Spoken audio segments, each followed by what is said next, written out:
So you've just got your first platinum trophy, and the dopamine fix has engulfed your brain and you're thinking, I want more of that. Well, welcome to the trophy hunting hobby / addiction. I began in November 2021 and it's kind of changed the way that I play games completely.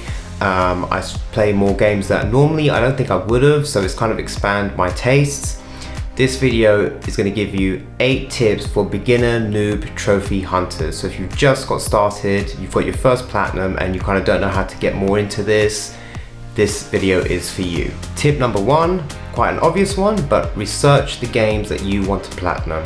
There are loads of online written guides and video guides and dedicated websites explaining the platinum trophy hunt for a video game. This will go through things such as missable trophies, online trophies, potential glitches to look out for, and it'll also let you know if servers are down, so therefore you can't even obtain a platinum anymore, which will save you loads of time. I'm going to put a link to these guides below in the description, but they include the PowerPix website, the PlayStationTrophies.org website, and PSN profiles. Tip number 2. On older games, complete the multiplayer trophies first. So there's nothing worse than if you're playing an older title, for example on the PlayStation 3, and you're going for the platinum and you've worked through the story and you've got most of the trophies, and then you come to realize that the servers have been shut down and you can't obtain the multiplayer trophies, therefore the platinum is forever unobtainable. So what you want to do with older games, and even to a certain degree newish ones, is to get the multiplayer trophies out the way quickly, because they're the ones that are kind of out of your control. And if the developer decides to shut down the server, then there's nothing that can be done. For some of these older games, you'll find that the servers and lobbies are very empty and it's hard to just find a game the natural way. So what you'd want to do is go onto websites and apps like Reddit and PlayStationTrophies.org and find partners to boost with.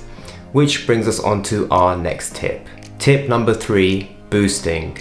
Boosting is when you find someone to play a game with and focus on getting the multiplayer or co-op trophies in a game. So I recently did this on Red Dead Redemption 2. I found a group of people to play with and we all worked together to get each other the trophies that we could help each other with on multiplayer. This is really handy because it can save you a lot of time and effort, and once you find someone to play with, you can just focus your multiplayer time on purely getting those trophies and working towards whatever achievements that you have to do. A good place to find boosting partners in my experience has been the PlayStationTrophies.org website and Reddit. Tip number 4, get the PlayStation Plus Essential subscription. At first I was a bit skeptical on the upgrade that the PlayStation made to the PS Plus settings in terms of making the new 3-tier system, but I looked at the games they were releasing and came to realize that they had a lot of games available for free on PlayStation Plus Essential that I wanted to get really badly. I then did the math and realized getting these games even second hand from retailers would have cost more than my first year subscription. So in the end I decided to get it, and so far since the summer I've downloaded over 18 games, and some of them include excellent AAA titles I really wanted, like Returnal, Demon's Souls and Spider-Man Miles Morales.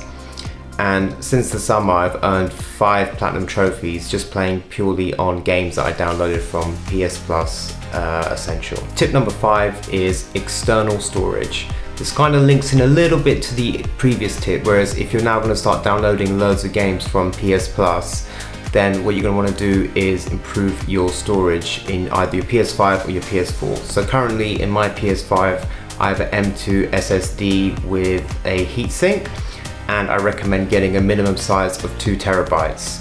So I've been downloading games to that. I built up quite a big library, and the great thing is that you can just play the game straight off of it and you don't notice any differences. There isn't any difference in loading times or trophy pop delays or anything like that.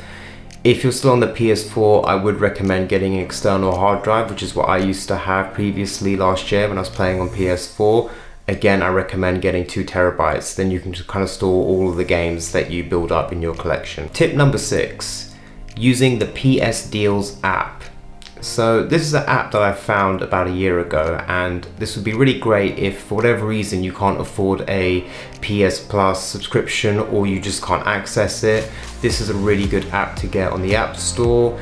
It shows you all of the games that are on deals on the PlayStation Store. It's really easy to navigate. You can even also make your own watch list, so it will kind of notify you when a game you want has gone on deal. I was using this a lot to kind of find games that I wanted to get the platinum for and found out they were on sale. Tip number 7, curate your backlog and get a good balance of games. So there will be some games that will definitely burn you out. For example, open world games with loads of collectibles that take 60, 70, 80 hours to complete. So it's important to get some more shorter, funner, lighter platforming style games in there just to balance things out. So a good example is the Spyro Reignited trilogy. Those are 3 very fun, uncomplicated games that you can easily get the platinum for, which will be really good to use in between some of the more difficult, harder, grindy games. And lastly, tip number 8. If you got the platinum in a certain game, try and complete the entire series. So odds are that if you played a game that's part of a series, the platinum trophy list will be quite similar in all the other games.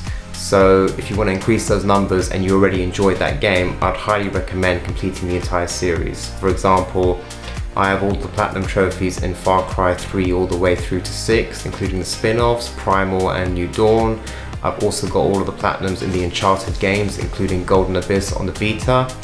So chances are, if for example you've got the platinum trophy in say the recent Far Cry 6, the other games are very similar, so you can kind of go backwards, enjoy yourself and get those platinums. I hope you guys enjoyed the video and these tips were helpful. Once again, this was really aimed at newbie, beginner trophy hunters like I was late last year.